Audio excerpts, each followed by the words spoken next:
Câmara de Vereadores do Rio está discutindo o Plano Municipal de Educação que deve ser votado em maio.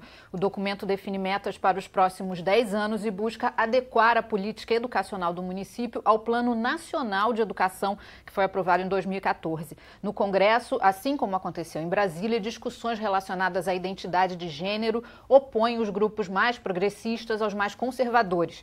Mas, afinal, por que a simples menção da palavra gênero desperta tanta polêmica? Vamos tentar entender no Alerj Debate de hoje. Eu converso com os deputados Márcio Pacheco e Valdec Carneiro. Bem-vindos ao Alerj Debate. Obrigada pela presença. Afinal, qual é o problema da palavra gênero? O que ela tem que desperta tantas paixões e ódios? É um tema difícil, é um tema que tem trazido muito debate, não só no Rio de Janeiro, mas no Brasil inteiro, e que de fato desperta, para quem conhece muito da matéria, por que combater, e para quem ainda não se afeiçoou demais a esse tema, pode tratar isso apenas como um termo, uma linguagem qualquer. Então hoje, baseado em alguns estudos efetivos, nós não estamos há uma confusão do termo gênero, porque ela é casualmente usada para defender, isso eu estou falando na amplitude da sociedade, para discutir a questão da igualdade das pessoas que têm sexos diferentes, ou seja, igualdade de direitos, homem e mulher, especialmente para defender a igualdade da mulher e da questão da defesa dos direitos dos homossexuais. Esse é o que casualmente se ouve por aí, mas a questão não é assim. Porque há uma teoria que nasceu desde 1965, que baseada em teorias de Marx, de Foucault, nasceu um grupo muito imponente que trata a ideologia de gênero como uma forma de cultura, de aprimorar a sociedade para a anulação dessas duas realidades, que é a anulação do sexo biológico. E esse é o problema do termo gênero, que ele não é discutido de forma aberta justamente para que a população não tenha acesso a essa realidade. Isso nasce em 1965 com um psicólogo por conta de uma experiência catastrófica de amputação de um órgão genital de um menino. Quando aconteceu, nascem gêmeos, ele, sem querer, amputa um deles e sugere para a mãe, para o casal, em 1965, John Money sugere que então transforme aquele menino em menina, então nasce a Brenda, e aí, inculturalmente, ele diz para aquele casal o seguinte: olha, na verdade o sexo biológico não existe, ele é uma cultura que nasce da sociedade e, portanto, essa criança pode aprender a ser outro sexo a qualquer momento. E essa menina, enfim, o desfecho é terrível, tanto o irmão como a irmã, que depois retorna à sua sexualidade biológica, se suicidam na idade com 38 anos. Esse momento histórico de 1965, muitos historiadores e escritores e escritoras começam a desenvolver o projeto em cima disso. Judith Butler é uma das maiores proeminentes, professora de Berkeley, é uma das maiores escritoras do gênero, e ela diz claramente: o gênero não vem defender o homossexual nem a mulher, ele vem anular a biologia sexual para que haja a possibilidade de que uma criança de 6 anos, uma vez entendida de que ela não é nada, ela é uma situação amorfa, ela pode se adequar culturalmente a qualquer realidade sexual. Isso é a teoria da ideologia de gênero. Mas, deputado, me parece que o gênero, ele não briga com os conceitos biológicos. Quer dizer, a biologia determina se o ser humano é homem ou mulher. Sim. E o gênero seria outra coisa, um gênero que a pessoa vai se identificar com o gênero feminino ou com o gênero masculino. E isso independe do sexo. Isso independe do determinismo biológico. Acho que o problema não está na palavra gênero. Aliás, o problema em geral não está nas palavras, mas nos sentidos que são atribuídos às palavras, né? Então, portanto, é preciso entender como que esses diferentes grupos, como esses diferentes atores que participam do debate sobre a questão de gênero, como que eles interpretam, que sentido eles atribuem a esse vocábulo. Então, as palavras não podem ser banidas a prioristicamente. Esse é o primeiro elemento. E Eu quero aqui ponderar em relação ao que o Márcio falou, porque não entendo que a questão de gênero e o campo dos estudos sobre o gênero, aí tem alguns marcos, definir os marcos é sempre muito controverso, mas tem um marco muito importante nos estudos sobre o gênero, que é da tradição da sociologia francesa, com Simone de Beauvoir, no final dos anos 40, que publica O Segundo Sexo, não é? Em torno dos movimentos feministas e dos direitos das mulheres, desta pauta principalmente, né? Na verdade, os estudos sobre o gênero, que deram origem a programas de pós-graduação, a linhas de pesquisa no mundo inteiro, né? Principalmente nas universidades de ponta, no campo das ciências sociais, começaram a se estruturar em torno da pauta relacionada aos direitos das mulheres, aos movimentos feministas. Aliás, uma pauta da maior atualidade. Até hoje nós sabemos que mulheres e homens nas mesmas organizações, com a mesma formação, com a mesma jornada, com as mesmas responsabilidades, ganham cerca de 30% a menos. Enfim, então, isso é um tema da atualidade. E depois, os estudos sobre o gênero incorporaram uma outra pauta relacionada aos direitos relacionados à chamada população LGBT e, sobretudo, a luta para que a condição LGBT não fosse objeto de uma discriminação. Não é? Então, assim, não creio que a questão dos estudos sobre o gênero, que a pauta do gênero no campo das ciências sociais, tenha surgido para anular o sexo. Não é? Eu acho que ele amplia a dimensão dos estudos sobre a sexualidade, porque o sexo é tratado, o conceito de sexo, a noção de sexo, tem a ver, como disse o Márcio, acho que ele está certo, com o campo das ciências biológicas. Não é? E a discussão de gênero tem a ver com o campo das ciências sociais. Né? E uma não anula a outra. Evidentemente, nós temos interpretações chiitas e extremistas, eu acho que em todos os campos, mas é preciso demarcar essa área. Eu acho que não há uma anulação do sexo biológico por parte dos estudos de gênero. Na verdade, os estudos de gênero querem mostrar, ou tentam mostrar, que é possível olhar o homem, a mulher, olhar as pessoas heterossexuais, as pessoas homossexuais, de um ponto de vista dos seus direitos na sociedade, da sua maneira de se inserir no mundo, de serem respeitadas na sua diferença individual. Então, eu não acho que haja uma anulação. Eu queria concordar com o deputado Valdec no sentido de que hoje há um momento em que a sociedade precisa enxergar todos de forma igualitária. E é importante dizer que quem defende, por exemplo, quem combate essa questão, essa maneira da qual eu expus sobre ideologia de gênero, não defende a homofobia. Pelo contrário, quem entende a ideologia de gênero, sim, como uma maneira de anular, diz exatamente o inverso. Porque a ideologia de gênero, ela oprime o direito, por exemplo, do LGBT defender quem ele é. Porque se ele exclui a sua identidade biológica, ele jamais poderá defender a sua escolha sexual, a sua opção sexual, ou mesmo a sua orientação, aquilo pelo qual aquela pessoa que ele defende amar, enfim, qualquer coisa dessa maneira. Portanto, ser contra a ideologia de gênero não é defender, por exemplo, qualquer pauta discriminatória.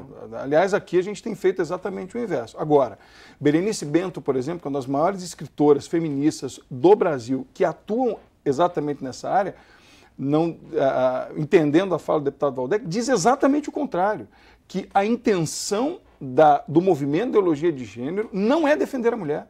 Pelo contrário, é usar a defesa desta pauta social importante, que é uma dívida social, sim, com a mulher, com o LGBT, trazer esta pauta para a tona e dizer à sociedade, olha, está vendo por causa disso? Mas nossa intenção não é defender a mulher ela será usada para que esse termo venha, para que haja uma exclusão total do termo mulher e do termo homem. Essa pauta, ela está nas faculdades, inclusive tenho livros nesse sentido. O Brasil tem uma referência possível dos estudos no campo das ciências sociais, que é a Associação Nacional de Pesquisa e Pós-Graduação em Ciências Sociais, a ANPOX, que você conhece, que organiza os programas de pós-graduação em ciências sociais no Brasil inteiro, de todas as universidades públicas, particulares, enfim, né? E realiza congressos anuais em que os pesquisadores desse campo comunicam seus trabalhos, intercambiam experiências, como só acontecer nos congressos em qualquer área. O que eu quero dizer é o seguinte, não há,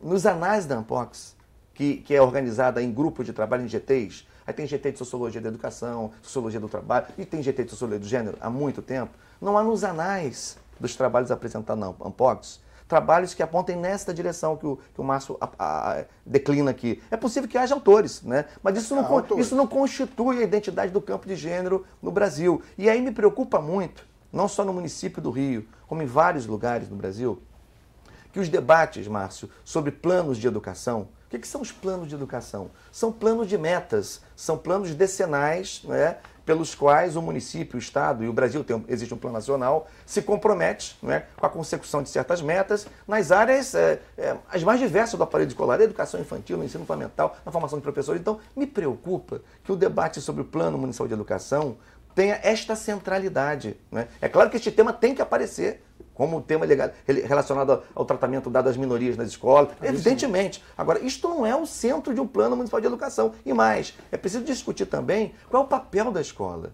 A escola não é um lugar da mera instrução. Os instrutores de autoescola, essa profissão tem muito valor, não são professores, né? O papel do professor, o papel do educador vai para muito além da instrução. Ele precisa, para além da transmissão dos conteúdos herdados, da tradição, da cultura, da ciência daquela área, ele precisa também trabalhar na perspectiva da educação, que significa socializar as pessoas, ajudar a que elas desenvolvam valores altruístas, humanistas. Essa parte da educação é feita, na minha opinião, em colaboração, ou deveria ser, em diálogo, pela escola e pelas famílias. Isso não é monopólio da família. A escola tem que se envolver com isso, evidentemente. Agora, a escola não está organizada para ensinar um menino a querer ser gay ou a querer pegar a menina do lado no final da aula. Eu acho que ninguém ensina ninguém a ser gay. Alguém ensina alguém a ser gay? Em 2005, gastou-se R$240 mil na Secretaria das Mulheres, da Secretaria Nacional, para preparar professores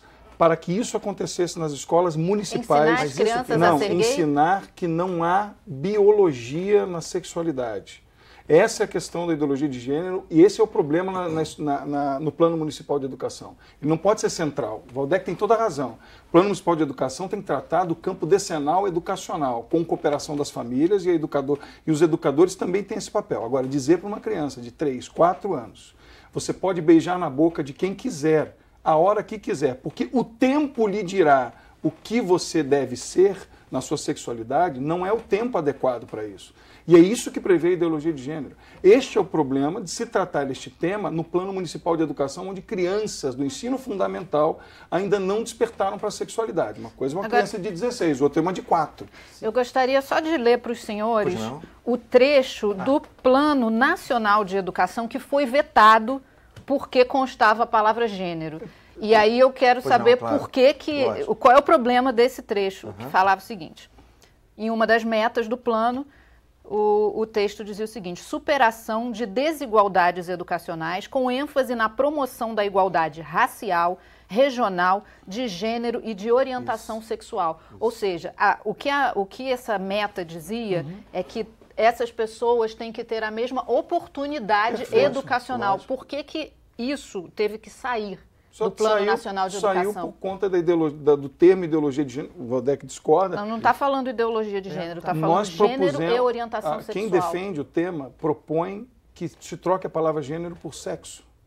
Mas já tem aqui orientação sexual. Sim, a palavra sexo não é orientação sexual. Não sexo, biologicamente, é defender homem e mulher, mesmo que a sua orientação seja diferente. Tem um outro ponto de discórdia. Eu já percebi também nesse debate, né, naquilo que eu tenho aprendido com o debate, é que há um outro ponto de discórdia, que é a expressão orientação sexual. Isso é verdade. Porque essa expressão, muitos a interpretam, não estou dizendo que o Márcio não, muitos a interpretam que a orientação sexual é o professor orientar o aluno como ele vai praticar o sexo. Evidentemente que não. Porque a questão, gente, olha só, a dimensão biológica do sexo, né, que é muito importante ser estudada na escola, os homens, os meninos, os garotos, os rapazes têm pênis, as meninas, as moças têm vulvas, enfim, a formação biológica do corpo do homem e do corpo da mulher, isto é objeto de estudos, evidentemente. Agora, uma outra coisa é tratar a sexualidade do ponto de vista das relações sociais, né? Isso é uma outra coisa. Por exemplo, a escola precisa orientar os seus alunos, sobretudo no seu processo de formação,